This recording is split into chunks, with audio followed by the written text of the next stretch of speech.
क्या अशोक वाटिका रावण का स्वर्ग था? रावण और उसकी नगरी लंका से जुड़ी कई रोचक कथाएं भारतीय महाकाव्य रामायण में वर्णित हैं।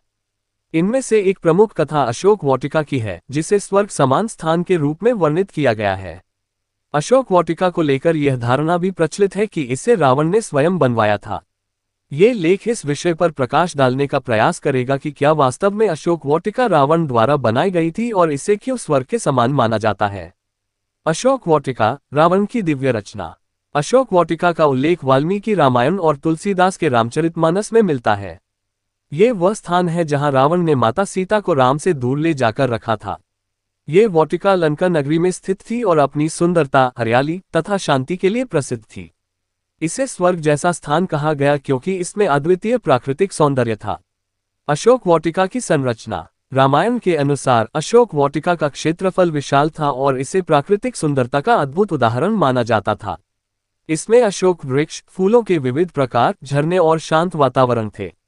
यहाँ पक्षियों की मधुर चहचहाहट और पेड़ों की हरियाली इसे और भी आकर्षक बनाती थी।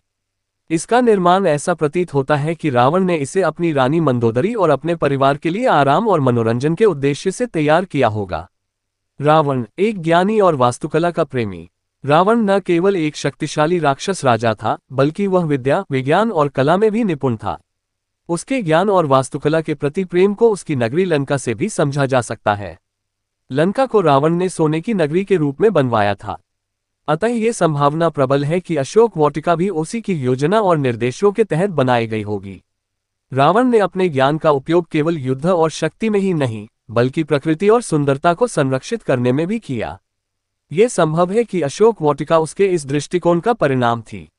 अशोक वाटिका और स्वर्ग की तुलना। रामायण में अशोक वाटिका को स्वर्ग तुल्य कहा गया है। इसकी वजह निम्नलिखित हो सकती है। 1. प्राकृतिक सौंदर्य। वाटिका में अशोक वृक्ष, रंग बिरंगे फूल और झरनों का उल्लेख इसे एक अद्भुत प्राकृतिक स्थल बनाता है। 2. शांति। ये स्थान बेहद शांत और सकारात्मक ऊर्जा से भरपूर था। 3. रचनात्मकता। इसकी संरचना रावण की अद्वितीय रचनात्मकता और वास्तुशिल्प कौशल का प्रमाण देती है। 4. दिव्यता। अशोक वाटिका को देवताओं के बगीचों की तरह दर्शाया गया है, जिससे इसकी तुलना स्वर्ग से की जाती है। माता सीता का अशोक वाटिका में समय। रावण ने माता सीता को राम से दूर करने के लिए अशोक वाटिका में रखा। सीता ने यहाँ अशोक वृक्ष के नीचे अपने दिनों को बिताया और राम की प्रतीक्षा की। ये स्थान जितना सुंदर था, सीता के लिए यह उतना ही पीड़ादायक भी था, क्योंकि उन्हें अपनी स्वतंत्रता से वंचित रखा गया था। अशोक वाटिका में सीता का समय रामायण के महत्वपूर्ण प्रसंगों में से एक है। क्या अशोक वाटिका रावण का स्वर्ग था? रावण ने अशोक वाटिका को स्वर्ग के समान इसलिए बनाया होगा ताकि वह अपनी शक्ति और वैभव का प्रदर्शन कर सके। वह अपने समकालीनों को यह दिखाना चाहता था कि उसकी नगरी और उसके बगीचे किसी देवता के लोक से कम नहीं हैं। यह उसकी समृद्धि और ज्ञान का प्रतीक था। रावण और अशोक वाटिका का महत्व। अशोक वाटिका केवल एक सुंदर स्थान ही नहीं, बल्कि रामायण की कथा में एक महत्वपूर्ण मोड़ का केंद्र भी है।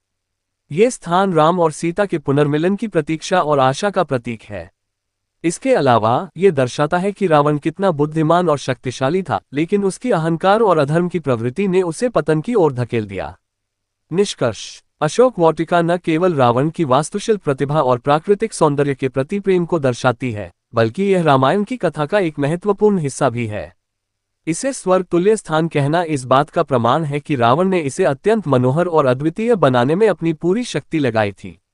हालांकि इसका उपयोग एक पवित्र उद्देश्य के लिए नहीं किया गया, जिससे यह उसकी कथा में विरोधाभास का प्रतीक भी बनता है। अशोक वाटिका का निर्माण रावण के व्यक्तित्व और उसकी सोच को समझने का एक महत्वपूर्ण माध्यम है। यह दिखाता है कि उसकी शक्तियां और ज्ञान कितने व्यापक थे, लेकिन अधर्म की ओर झुकाव ने उसे पतन की ओर अग्रसर कर दिया।